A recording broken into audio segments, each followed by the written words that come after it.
하신 예수님의 이름으로 감사하며 기도드렸습니다. 아멘.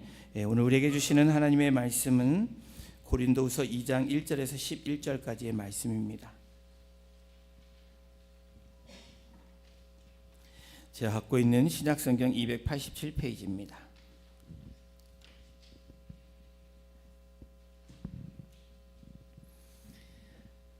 찾으신 줄 알고 1절부터 11절까지 교독으로 봉독하겠습니다. 제가 먼저 1절 봉독합니다. 내가 다시는 너희에게 근심 중에 나아가지 아니하기로 스스로 결심하였노니 내가 너희를 근심하게 한다면 내가 근심하게 한 자밖에 나를 기쁘게 할 자가 누구냐? 내가 이같이 쓴 것은 내가 갈 때에 마땅히 나를 기쁘게 할 자로부터 도리어 근심을 얻을까 염려하며 또 너희 모두에 대한 나의 기쁨이 너희 모두의 기쁨인 줄 확신함이로라. 내가 마음에 큰 눌림과 걱정이 있어 많은 눈물로 너희에게 썼노니 이는 너희로 근심하게 하려 한 것이 아니요 오직 내가 너희를 향하여 넘치는 사랑이 있음을 너희로 알게 하려 함이라. 근심하게 한 자가 있었을지라도 나를 근심하게 한 것이 아니요 어느 정도 너희 모두를 근심하게 한 것이니 어느 정도라 함은 내가 너무 지나치게 말하지 아니하려 함이라. 이러한 사람은 많은 사람에게서 벌 받는 것이 마땅하도다. 그런즉 너희는 차라리 그를 용서하고 위로할 것이니 그가 너무 많은 근심에 잠길까 두려워하노라. 그러므로 너희를 권하노니 사랑을 그들에게 나타내라. 너희가 범사에 순종하는지 그 증거를 알고자 하여 내가 이것을 너희에게 썼노라. 너희가 무슨 일이든지 누구를 용서하면 나도 그리하고 내가 만일 용서한 일이 있으면 용서한 그것은 너희를 위하여 그리스도 앞에서 한 것이니 합독합니다. 이는 우리로 사탄에게 속지 않게 하려 함이라. 우리는 그 계책을 알지 못하는 바가 아니로라. 아멘. 저희 계속해서 고린도 후서를 이제 3주째 하고 있는데요. 앞으로 고린도서가 계속 진행될 텐데 오늘 눈물로 쓴 편지 근심을 덮는 사랑과 용서라는 제목으로 함께 오늘 말씀 나누겠습니다. 사도 바울이 고린도 교회로 가기로 했다가 그것을 잠깐 딜레이하고 방문 연기를 한 그 이유를 지난주에 밝혀줬습니다. 고린도로 간다고 했지만 갈 수가 없었고 갈 수 없었던 피치 못할 사정에 대한 이유 그리고 본인이 말하고자 하는 그러한 분명한 이유들을 밝히고 있습니다. 오늘 고린도후서 2장을 이렇게 우리가 함께 같이 합독해서 읽었는데요. 여러분 제일 많이 등장하는 단어가 여러분 제일 많이 눈에 띄는 단어가 뭐냐면 근심입니다. 근심. 여러분 근심 걱정 없으세요? 네, 있어요. 네, 오늘 이 근심, 사도 바울이 또 고린도 교회가 말하는 이 근심의 사전적 의미를 살펴보니까 그 의미가 뭐냐면 해결되지 않은 일 때문에 마음에 남아 속을 태우는 상태, 이것이 근심을 갖고 있는 상태다라고 말하고 있습니다. 6월절을 앞두고 한 사람이 랍비에게 찾아와서 말을 합니다. 랍비님, 내가 너무 걱정이 많습니다. 또 이 찾아온 사람은 물질이 없어서 너무 힘든 게 너무 많이 있습니다. 이 말을 듣던 랍비가 어떤 근심인지 물어봤습니다. 그랬더니 이렇게 열거를 하는 것입니다. 6월절이 곧 찾아오는데 제가 무교병을 살 돈이 없습니다.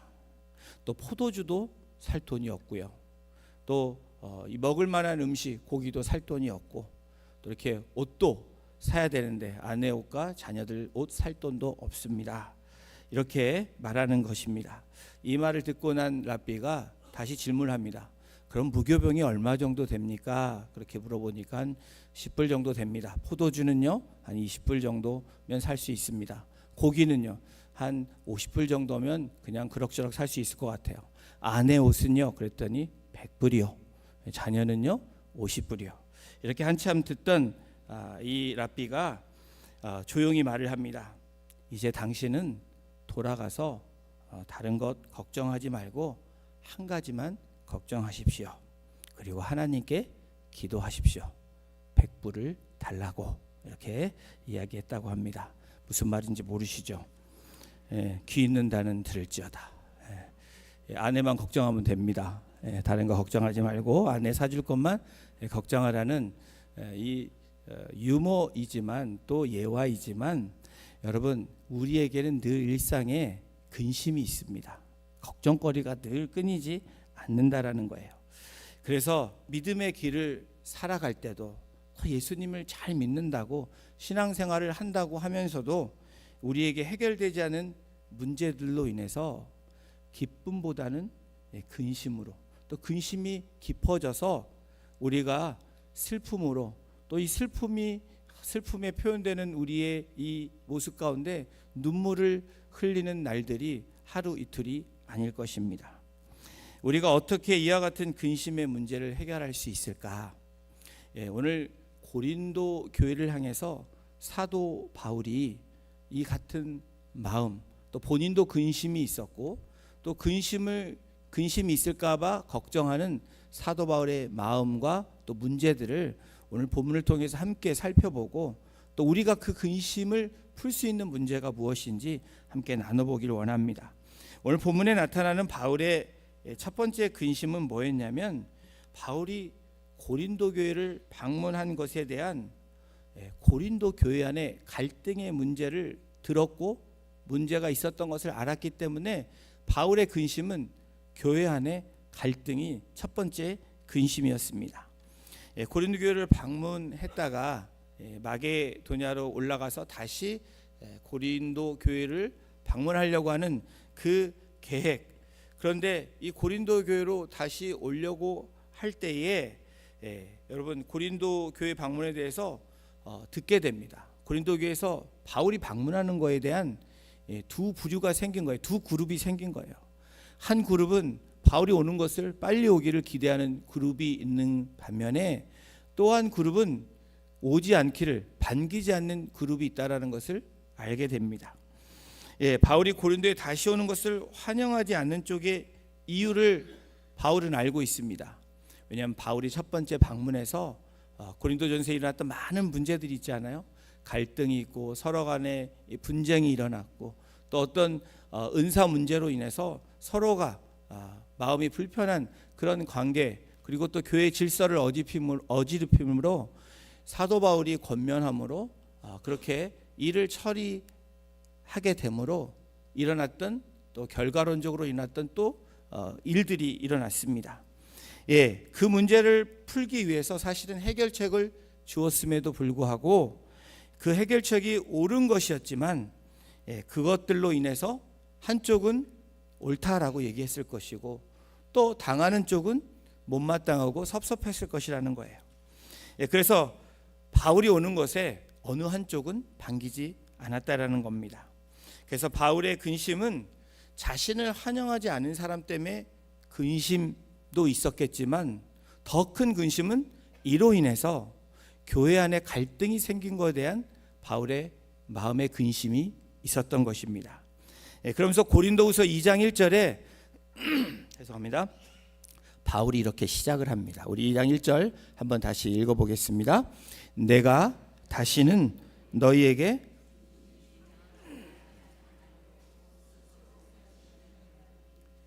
예, 1절의 시작은 바울 자신은 근심에 방문을 하고 난 이후에 그 교회 안에 일어났던 일들을 알고 있었고 또 그것을 또 생각하는 가운데 이제 다시 근심 중에 나아가지 않기로 스스로 결심했다라고 말하면서 대신에 지금 서신을 보내고 있는 겁니다. 여러분 과거의 근심 중에 나아갔던 일들로 인한 이 분열 그것은 사도 바울 마음 가운데 마음이 참 불편했던 것 중에 하나였을 겁니다. 그렇다면 왜 바울이 이와 같이 근심 중에 나아가지 않기로 다시 마음의 결단을 내렸냐? 이거는 부정적인 일이 아니라 또한 본인이 나아감으로 문제를 나아가지 않아도 문제가 해결된 부분도 있고 또 그들의 모습을 보았기 때문에 사도 바울이 나가지 않기로 결정했다라는 겁니다. 이 답을 알기 위해서 우리 지난주에 본문은 아니었지만 함께 나눴던 23절 24절에 사도 바울이 그 고린도 교회를 연기했던 이유를 분명히 밝히고 있습니다. 23절에 보면 내가 내 목숨을 걸고 하나님을 불러 증언하시게 하노니 내가 다시 고린도에 가지 아니한 것은 너희를 아끼려 함이라. 사도 바울이 가지 않는 것은 그들에게 근심이 되지 않기 위한 그들을 아끼려고 하는 마음이라는 거예요. 그들을 아끼는 게 또 어떤 게 있냐면 이 고린도 교회에 들려오는 소식이 이랬다라는 겁니다. 24절은 이렇게 기록합니다. 우리가 너희 믿음을 주관하려는 것이 아니요 오직 너희 기쁨을 돕는 자가 되려 함이니 이는 너희가 믿음에 섰습니다. 디도에게 보낸 편지를 통해서 회개하고 돌아온 많은 사람들, 또 교회가 다시 질서를 잡으면서 믿음의 사람들을 보게 된 겁니다. 그래서 내가 가서 감으로 인해서 어려운 일 대신에 이렇게 하나님 주신 서신을 보내므로 이들이 돌이켜서, 또 내가 가면 이러쿵 저러쿵 말을 하지 않아도 내 존재 자체가 잘못하면 믿음을 이렇게 저렇게 할 수 있는 그런 것들을 하지 않기 위함이라고 이야기합니다. 그러면서 기쁨을 돕는 자가 되기 위해서 가지 않기로 그렇게 연기했다라고 사도 바울이 1장에서 고백하고 있는 것입니다. 바울이 고린도 교회와 성도를 얼마나 사랑했는지 자신의 계획과 생각이 틀리지 않았지만 그것보다는 왜 가지 않았냐면 공동체의 유익을 위해서 사도 바울이 결단한 겁니다. 결심한 거예요. 그래서 여러분, 사랑한다라고 말한다면 사랑은 개인의 유익을 하는 것이 사랑이 아닙니다. 타인을 위한 것이 진정한 사랑이죠. 특별히 공동체 안에, 작은 공동체인 가정도 그렇고요. 여러분, 부모가 나의 유익을 위해서 사랑합니까? 절대 그렇지 않죠. 공동체도 마찬가지라는 거예요. 사랑하면 개인의 유익보다는 공동체의 유익이 무엇인지 우선하게 되는 것이 사랑입니다.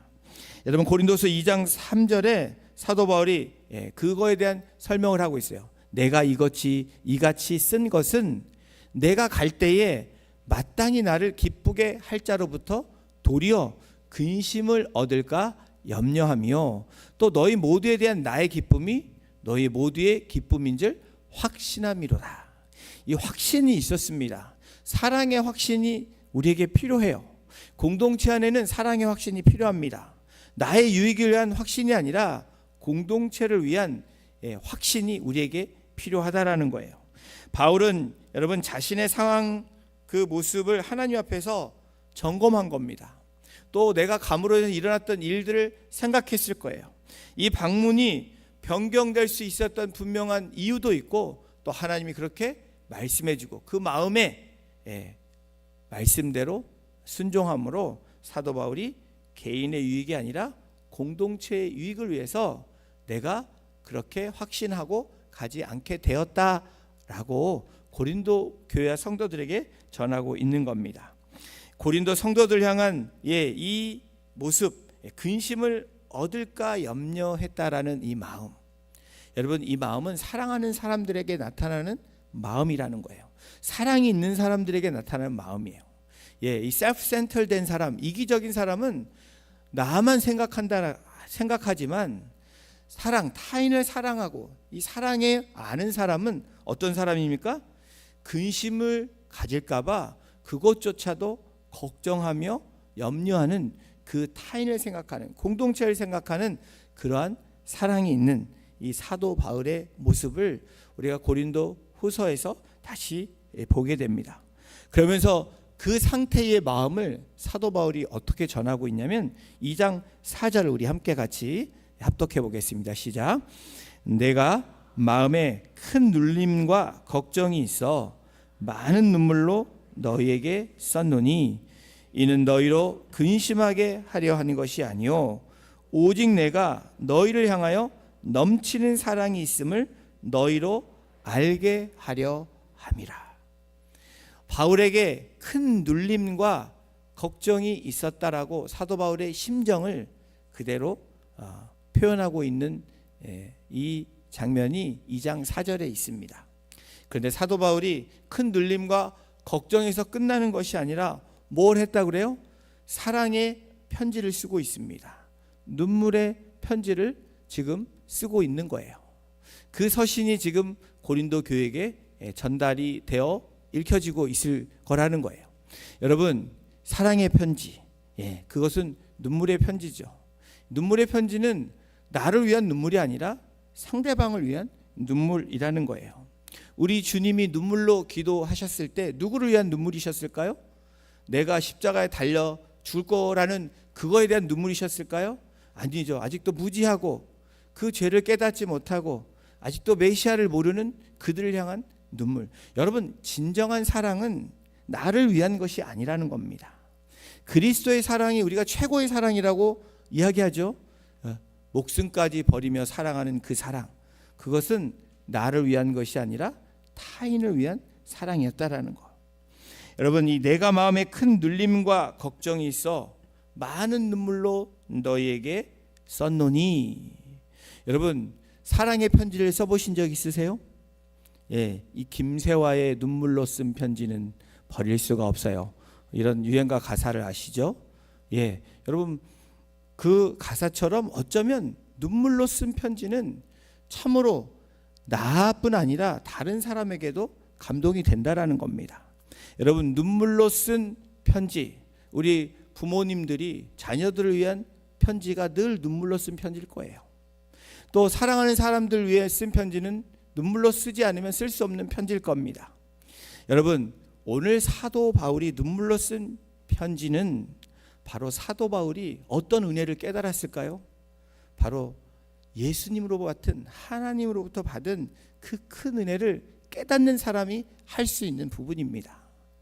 여러분, 이 의미는 우리에게 눈물로 쓴 편지가 뭘까? 정말 저 사람이 너무 미워 죽겠어. 여러분, 근데 눈물로 편지를 쓸 수 있으시겠어요? 안 되죠.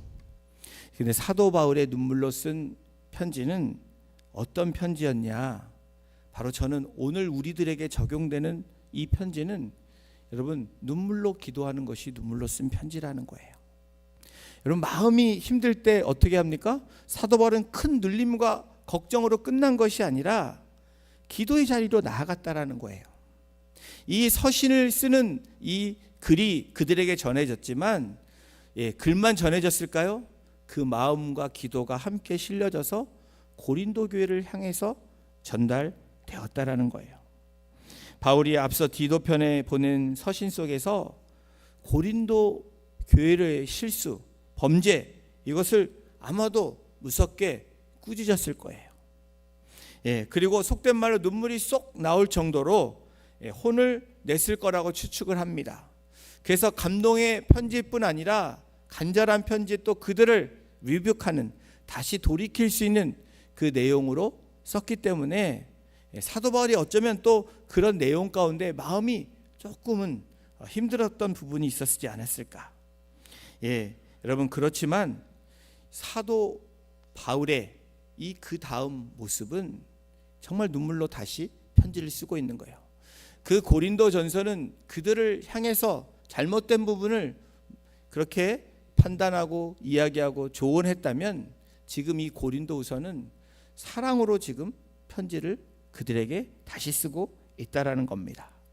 바울의 근심, 그것은 나누어진 교회에 대한 근심이었지만 그들을 향한 바울의 근심을 해소했던 것은 눈물의 편지였다라는 겁니다. 바울의 두 번째 근심은 뭐였냐면, 바울의 방문을 반대하는 자들에 대한 고린도 교회의 시선과 평가였다라는 거예요. 이 고린도 교회의 시선, 평가가 뭐죠? 그것은 그들 안에 나눠졌는데 서로가 서로를 용서해야 되는 그런 부분이 분명히 있었음에도 그들의 시선과 평가가 달랐다라는 겁니다. 그거에 대한 이 근심이 사도 바울의 두 번째 근심입니다. 고린도후서 2장 5절 6절에 사도 바울은 이렇게 말하고 있습니다. 근심하게 한 자가 있었을지라도 나를 근심하게 한 것이 아니요 어느 정도 너희 모두를 근심하게 한 것이니 어느 정도라 하면 내가 너무 지나치게 말하지 아니하려 함이라. 그러면서 6절에 이렇게 말합니다. 이러한 사람은 많은 사람에게서 벌 받는 것이 마땅하도다. 문제를 일으킨 교회 질서를 심각하게 무너뜨린 그런 사람들에게 사도 바울의 말하는 그 의미는 뭐예요? 교회 질서와 또 교회의 이 본질을 세우기 위해서는 이 징계가, 치리가 교회에서 분명히 필요했다라는 것, 마땅하다라는 것을 말하고 있는 것입니다. 여러분, 고린도 교회 근심케 한 자들에 대한 징계와 이 치리가 교회 안에 있었다라는 것을 생각해 볼 수 있는 부분입니다. 고린도 교회 성도들은 바울의 눈물의 편지를 받고 분명히 회개하는 마음이 있고 다시금 또 고린도 교회를 다시 세우려고 했을 거예요. 그러는 가운데에 징계도 있었을 것이고 또 치리하는 문제도 있었을 것입니다. 그런데 여러분 어땠을까요? 그 가운데 문제가 또 일어났을 겁니다. 우리는 문제를 해결한다고 하지만 그 문제가 해결되는 가운데 여러 가지 또 항상 이슈가 생기게 되어 있습니다. 우리 삶에서도 마찬가지죠. 여러분, 이런 질서를 바로잡는 것, 이것이 교회가 해야 되는 일이라고 여러분 생각이 되십니까? 교회가 당연히 해야 되는 일입니다. 질서가 무너진 곳에 질서를 세우는 것은 중요한 거예요.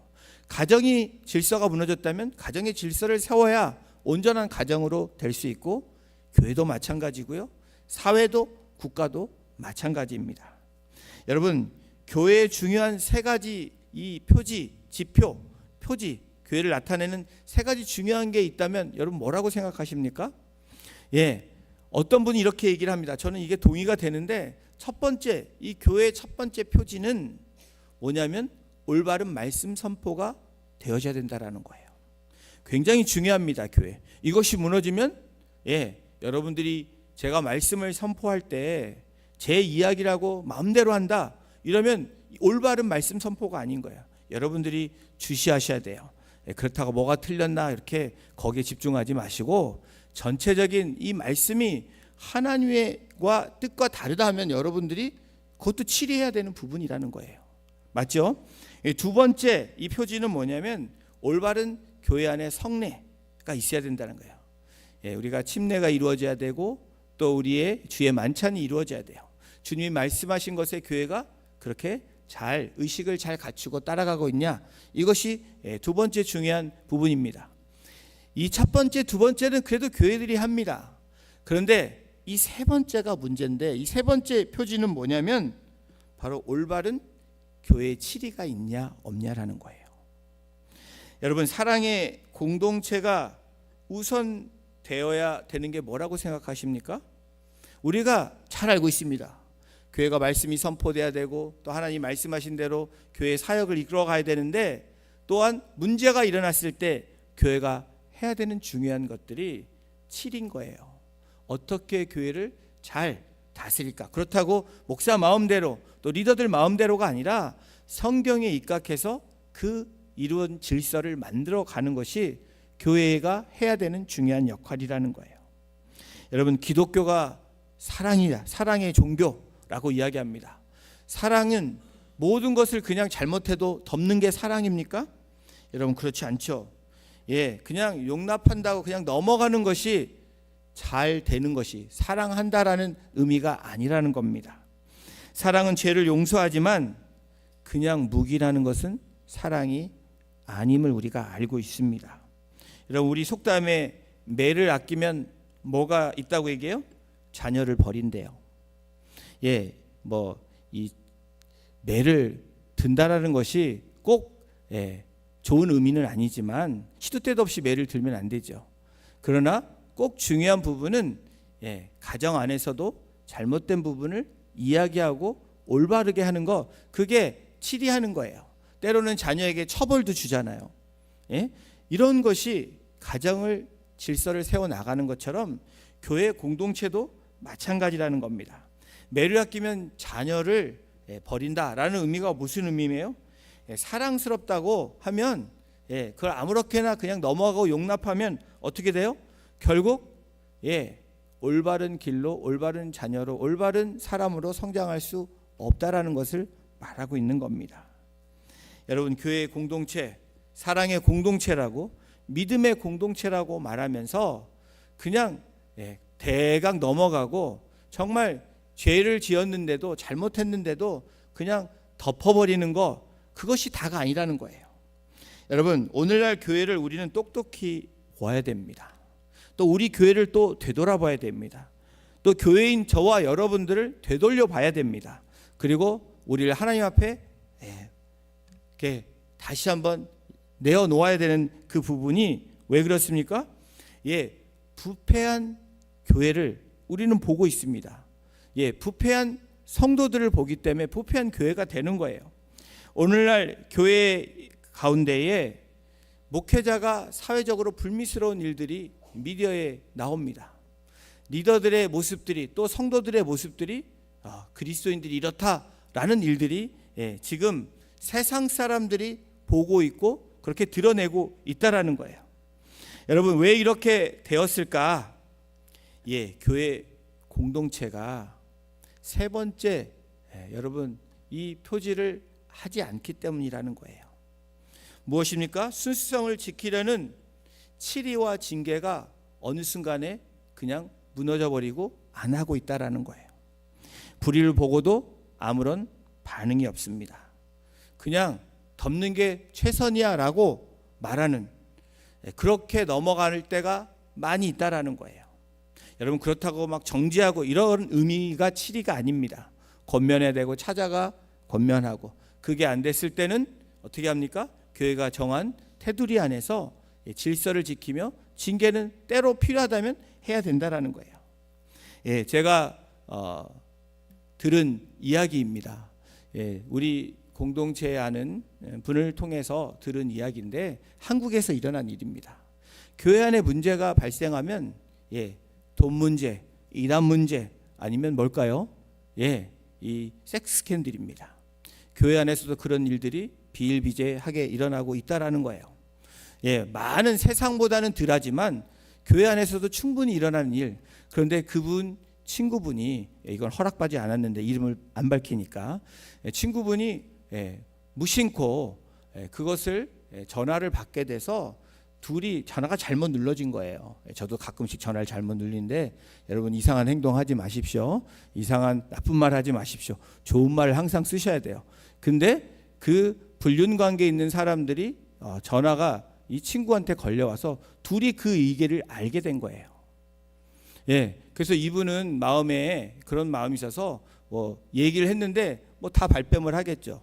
그리고 교회에다가도 이제 도리어 이제 이 분이 그런 얘기를 다른 사람에 한 게 아닌데도 그 사람한테 수를 해가지고 이 사람을 어렵게 만든, 지금 몇 년째 그런 결과를, 아무 지금 힘들게 지금 옳은 일을 했음에도 어려운 일을 경험하고 있는데, 문제는 뭐였냐면 교회가 그것을 알고 있으면서도 누구의 아들이고 누구의이기 때문에 덮었다라는 거예요.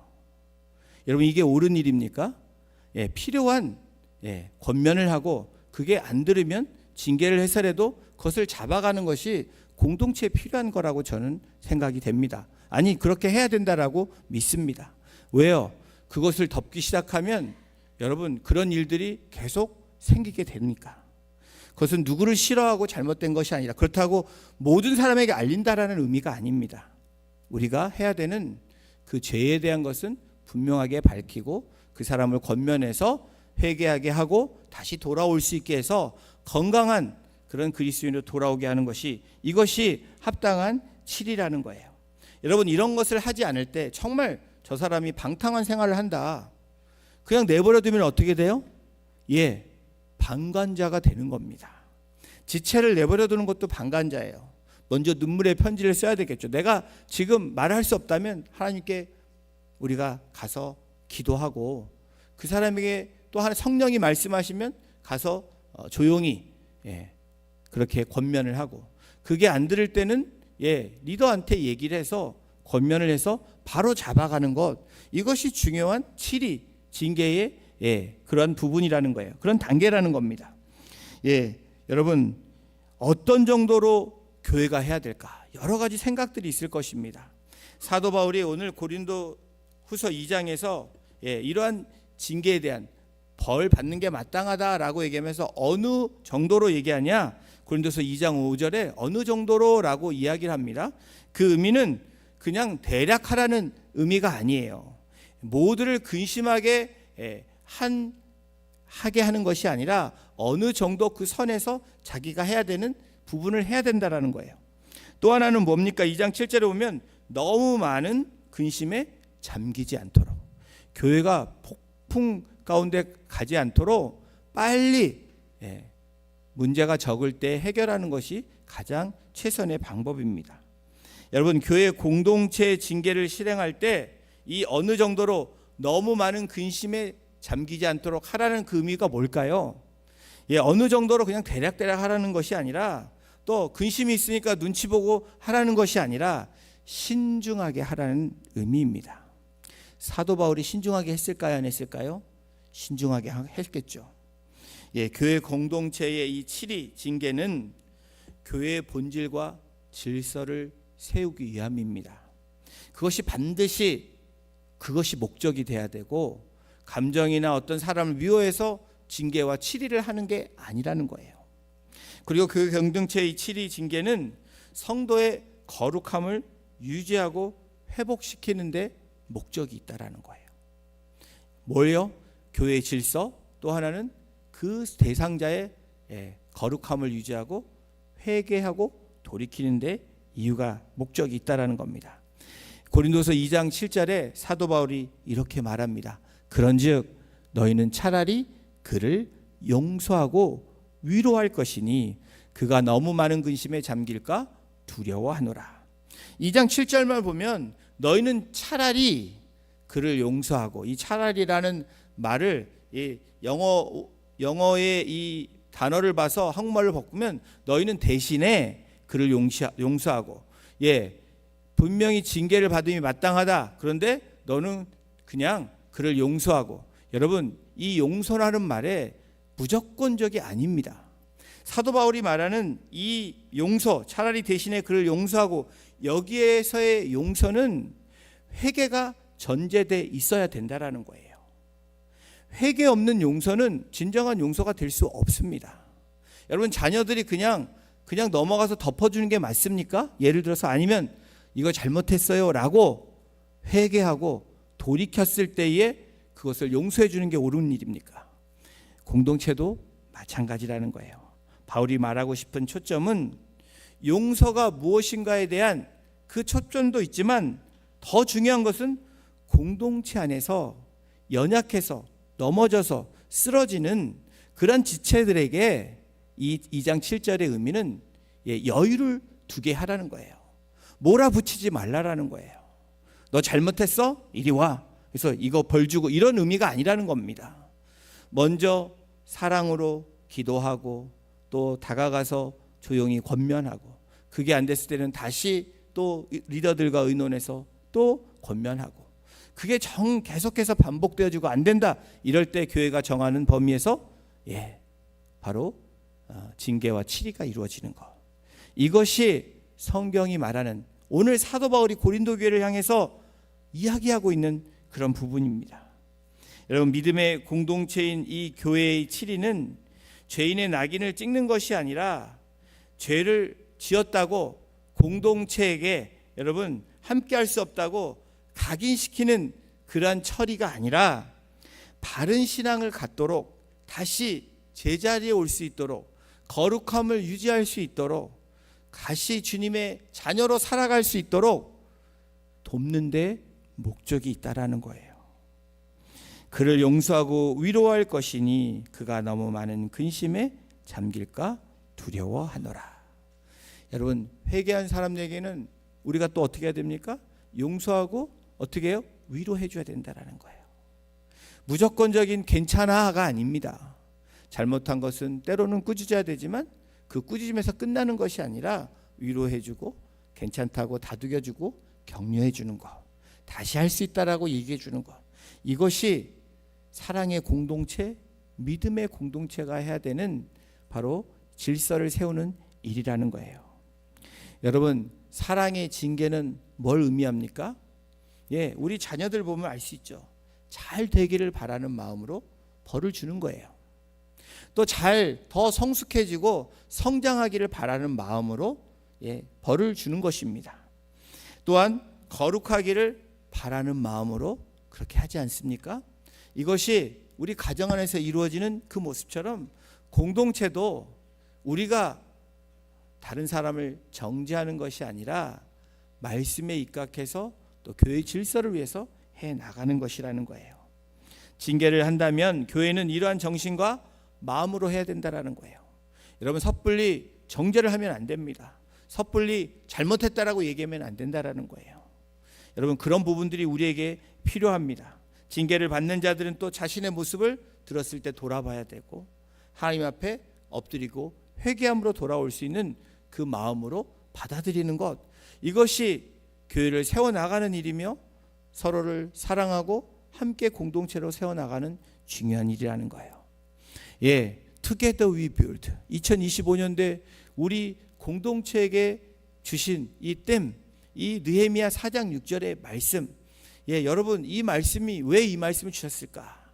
그냥 우리 잘해보자, 잘해보자 안에는 여러 가지가 있습니다. 우리 안에 묶였던 용서하지 못하는 마음, 그리고 권면하지 못하고 내가 정죄했던 나의 모습들, 이 모습을 우리가 회개함으로 다시 교회 질서를 세우고 하나님의 거룩함으로 나올 때 여러분, Together we build가 되는 것이지, 그냥 앞에서 Together we build, 우리 함께 세워나갑시다 한다고 세워지겠습니까? 가정이 그래서 세워지겠습니까? 우리 목장교회가 그렇다고 세워지겠습니까? 절대 그렇지 않다라는 거예요. 여러분, 히브리서 12장 12절 13절에 이렇게 말씀합니다. 우리 함께 12장 12절 히브리서 함께 읽겠습니다. 시작. 그러므로 피곤한 손과 연약한 무릎을 일으켜 세우고 너의 발을 위하여 곧은 길을 만들어 저는 다리로 하여금 어그러지지 않고 고침을 받게 하라. 이런 문제가 생기면 문제를 덮는 게 여러분, 문제를 해결하는 게 아니라는 거예요. 말씀에 뭐라고 말씀합니까? 피곤한 손과 연약한 무릎을 일으켜 세우고, 저와 여러분들이 그 모습이 먼저 돼야 되죠. 그리고 너희 발을 위하여 곧은 길을 만들어 저는 다리로 하여금 어그러지지 않고 고침을 받게 하라. 이것이 공동체 해야 되는, 하나님께서 교회인 저와 여러분들에게 명령하시고 지켜 준행하라고 하시는 말씀이라는 거예요. 이렇게 해야 되는 분명한 이유를 히브리서 12장 11절 이 말을 하기 전에, 고쳐야 되는 전에 뭐라고 얘기합니까? 이 징계에 대한 부분인데 한번 보십시오. 우리 함께 같이 이 말씀도 읽겠습니다. 시작. 무릇 징계가 당시에는 즐거워 보이지 않고 슬퍼 보이나 후에 그로 말미암아 연단받은 자들은 의와 평강의 열매를 맺느니라. 교회를 세우는 일이며 이 징계는 또한 뭐예요? 그 징계받은 자들에게 그냥 너 이제 끝이야 라고 그렇게 각인시키고 쫓아내는 게 아니라 그들을 위해서 어떻게 해요? 의와 평강의 열매를 맺을 수 있도록 그 한 사람을 세워나가는 과정이 바로 칠이라고 말하고 있는 겁니다. 그러면서 고린도 교회 성도들에게 사도 바울은 주님을 따르는 확실한 삶의 증거를 결론 짓고 있는데 2장 9절을 우리 함께 같이 보십시오. 너희가 범사에 순종하는지 그 증거를 알고자 하여 내가 이것을 너희에게 썼노라. 여러분, 사도 바울의 이 사랑의 편지, 눈물로 쓴 편지는 무슨 의미가 있어요? 그들이 순종하는지, 그들이 정말 하나님 앞에 그러한 은혜와 복을 누리고 사는지에 대한 분명한 증거를 갖기 위한 사랑의 편지라는 거예요. 여러분, 우리가 누군가를 권면할 때, 또 누군가를 조언할 때, 여러분 위로할 때 어떤 마음으로 해야 되는지 지금 이야기하고 있는 겁니다. 범사에 순종하는지, 내가 순종하고 그 말씀에 따라 우리가 나아가야 되는 겁니다. 그리고 그 증거가 바로 순종이라는 것을 이야기하고 있는 겁니다. 바울은 고린도 성도들이 자기 말, 다시 말하면 복음에 대한 이 메시지에 순종하는지를 점검하고자 했다라는 거예요. 여러분, 우리가 잘못된 것을 점검하기 위한 가장 중요한 것이 뭐가 여러분 표대입니까? 하나님의 말씀이죠. 말씀대로 살아가지 않는다면 그것이 우리가 권면해야 되고, 여러분 순종하지 않는 부분이라면 우리가 그 부분에 대해서 함께 세워나가야 된다라는 겁니다. 순종하지 않는 사람들의 특징을 한마디로 얘기하면 자기 고집, 자기 방식이에요. 여러분, 내 방식대로 하면 문제가 풀려집니까? 나는 좋을지 몰라요. 그러나 주변이 망가지는 것들을 경험하게 됩니다. 내 사고방식, 그리고 주장대로 가면 여러분 문제는 풀려지지 않는 거예요. 더 힘들어진다라는 겁니다. 자신의 말에 순종하는 것을 넘어서 자신이 전하는 바로 복음이신 하나님이신 예수 그리스도의 그 진리의 말씀, 그리고 하나님의 말씀을 순종하는 증거를 알고자 했던 사도 바울의 마음, 이것이 눈물로 쓴 편지이고 사랑이며 또 용서하는 그 마음이었다라는 거예요. 이것에 대한 확실한 증거는 정죄하던 자를 사랑하고 용서하라는 거예요. 이것이 너희들이 해야 될 순종이라는 겁니다. 오늘 이 시대에 그리스도인이라고 하는 저와 여러분들, 교회라고 칭함받은 저와 여러분들의 삶의 모습은 어떻습니까? 저와 여러분들이 진짜 순종하고 있나요? 하나님께서 말씀하신 말씀대로 순종하고 있나요? 누군가가 저에게 이 말을 질문을 한다면 저도 네 순종합니다 라고 자신 있게 말하지 못하는 모습이 저의 모습입니다. 여러분들은 어떠세요? 고린도 교회와 성도들에게 분명하게 전하는 그 순종의 증거가 있기를 말하는 마음으로 편지를 보냈던 사도 바울, 바로 우리가 형제를 자매를 용서해야 되는 이유를 분명히 밝히고 있는 것입니다. 2장 10절에 이렇게 결론을 내립니다. 너희가 무슨 일에든지, 우리 함께 읽겠습니다. 너희가 무슨 일에든지 누구를 용서하면 나도 그리하고, 내가 만일 용서한 일이 있으면 용서한 그것은 너희를 위하여 그리스도 앞에서 한 것이니. 사도 바울도 얼마나 공격을 많이 당했는지 몰라요. 근데 사도 바울의 고백을 보십시오. 사도 바울이 뭐라고 얘기합니까? 내가 용서한 일이 있으면 그 용서한 그것은 뭐 때문이라? 너희를 위하여 그리스도 앞에서 한 것이래요. 여러분, 제가 여러분에게 질문을 합니다.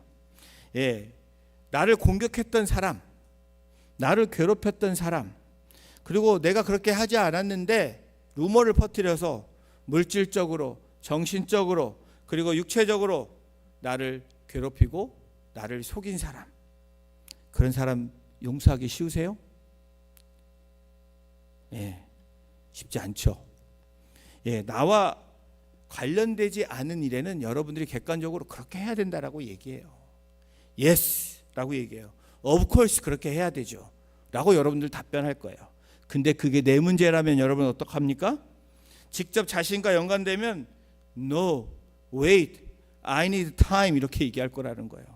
잠깐만 기다리고, 나 시간이 필요하다라고. 맞습니다. 시간도 필요해요. 그런데 말씀도 알고 순종해야 되는 것도 아는데 안 되는 일이 안 되는 거예요. 이게 오랫동안 여러분 안 되는 일이 분명히 있을 거예요. 이 뭔가 치밀어 오는 그 사람만 생각해도 막 내 입에서 욕이 나올 수 있을 정도로 막 화가 나는 분도 있을 수 있어요. 근데 사랑하는 성도 여러분, 어떻습니까? 쉽지 않죠. 힘듭니다. 저도 그런 경험을 했고 여러분들도 지금도 그런 경험을 하고 있을 거예요. 그런데 이 용서가 왜 힘들까요? 오늘 사도 바울이 그 답을 얘기해 주고 있어요. 내가 스스로 하려니까 힘들다는 거예요. 내가 너희를 용서하는 것은 이라고 얘기해요. 내 힘으로 했다라고 얘기하지 않습니다. 내가 할 수 있다라고 자신감 있게 할 수 있는 것이 용서가 아니라는 거예요. 바울 사도가 용서가 이루어진 것이 어디라고 지금 우리에게 이 서신을 통해서 말씀하고 있습니까? 고린도 교회뿐 아니라 우리에게도 지금 이 말씀을 하고 있는 거예요. 고린도서 2장 10절 이 후반부에 뭐라고 써 있습니까? 그리스도 앞에서 한 것이니. 여러분, 용서는, 진정한 용서는 그리스도 앞에서 하는 거예요. 내가 그냥 감정적으로 기분이 좋아서 오케이, 이게 아니라는 거예요. 그리스도 앞에서 하는 용서가 진정한 용서예요. 그리스도 앞에서는 어떤 의미입니까? 십자가 앞에서 용서하는 거예요. 그것이 무슨 의미예요? 십자가 앞에서 저와 여러분들은 정말 악인 중에 악인입니다. 나의 죄 때문에 그분을 죽게 했다라는 그 믿음이 있다면, 그 은혜를 안다면 십자가 앞에서 하지 못할 용서가 뭐가 있겠습니까? 그런데 우리는 주님 앞에서 하지 않아요. 내 감정대로, 내 생각대로, 내 환경대로 나에게 주어진 대로 한다라는 거예요. 그러니까 용서가 되지 않는 겁니다. 오늘 사도 바울이 교회의 문제, 그리고 지금 그 근심 가운데 고린도교에 일어났던 문제들, 서로가 조금 해결된 것 같지만 여전히 남아있는 그 문제들, 서로 사랑하고 용서해야 되는 이 용서에 대한 부분, 여러분, 이 부분이 바로 우리가 정말 십자가 앞에서, 그리스도 앞에서 사도 바울이 그렇게 그들에게 당했던 것을 내가 사랑의 눈물로 편지 쓰며 용서했던 그 힘이 어디서 나오느냐라고 우리에게 지금 답하고 있다라는 거예요. 너무나 큰 은혜를 받으신 분은 어떻습니까? 은혜가 크면 문제가 문제로 보이지 않습니다. 나에게 해가 되는 일도 여러분, 그냥 주님의 은혜가 있으면, 십자가 앞에 있으면, 주님 앞에 있으면, 그 은혜를 붙잡고 살아가는 사람이면 용서가 쉬워진다라는 거예요. 내가 하려고 하니까 안 된다라는 것이 오늘 사도 바울이 우리에게 이야기하고 고린도 교회 성도들에게 말하고 있다라는 거예요. 바울과 고린도 교회를 금식케 하는 결과를 낳았음에도 바울이 그들에 대한 용서를 주장하는 것은 결국 어떤 의미입니까? 너희뿐 아니라 공동체를 위한 것이라고 이야기하고 있습니다. 2장 11절을 마무리하면서 오늘 말씀을 맺겠습니다. 2장 11절 함께 읽겠습니다. 시작. 이는 우리로 사탄에게 속지 않게 하려 함이라. 우리는 그 계책을 알지 못하는 바가 아니로라. 여러분, 용서하지 않는 것, 사랑하지 않는 것, 이것은 여러분 잘못된 거라고 우리가 알고 있다라는 거예요. 그럼에도 우리가 하지 않는 것, 무엇라고 결론을 내립니까? 이는 우리로 사탄에게 속지 않게 하려고 사도 바울은 눈물의 편지를 써서 고린도 교회에 보내고 있는 거예요. 너희들이 그렇게 하지 않으면 사탄에게 속고 있고 그렇게 삶을 살아가면 어떻게 되냐? 해결되지 않는다라고 얘기하는 거예요. 사랑하는 성도 여러분, 용서해야 되는 이 마음은 바로 이 갈라디아서 6장에 있는 이 말씀처럼 이 마음을 쏟아 놓는 겁니다. 우리 말씀도 함께 읽으면서 오늘 말씀 마무리하겠습니다. 형제들아, 사람이 만일 무슨 범죄한 일이 드러나거든 신령한 너희는 온유한 심령으로 그러한 자를 바로잡고 너 자신을 살펴보아 너도 시험을 받을까 두려워하라. 이 말씀을 붙잡으시고 뭐예요? 신령한 너희는, 성령 충만한 너희는 온유한 심령으로 어떻게 해야 돼요? 그러한 자를 바로잡고 용서하고 사랑하라는 거예요. 사랑하는 성도 여러분, 풀리지 않는 우리의 막힘이 있고 문제가 있다면 여러분, 누군가를 용서하지 않았기 때문일 거예요. 누군가의 관계가 힘들면 내 인생에 항상 어느 순간에 가면 막힘이 있다라는 거예요. 제가 오늘 누구를 대상으로 얘기하는 것이 아니라 본문에 따라서 말씀하니 여러분께서 이 말씀이 하나님이 나에게 주신 말씀이라고 믿는다면 오늘 이 고린도 교회를 향한 이야기지만 그건 고린도 교회를 향하고 나를 향한 말이 아니라고 생각하지 마시고 나에게 하신 말씀이라고 여러분들이 그 마음에 찔림이 되고 그 마음에 자꾸 부담이 된다면 이것을 주님 안에서 십자가 앞으로 나아가셔서 여러분이 먼저 충만한 가운데 할 수 있는 준비가 되었을 때 여러분 그렇게 하시라는 것을 권면드립니다. 사랑하는 성도 여러분, 우리 공동체가 Together We Build에 나가는 공동체가 되기 위해서는 서로가 용서하고 사랑하는 공동체로 바로 사도 바울이 고린도 교회를 향했던 것처럼 우리 공동체가 그러한 공동체로 다시 세워지기를 주님의 이름으로 축원합니다. 기도하시겠습니다. 하나님,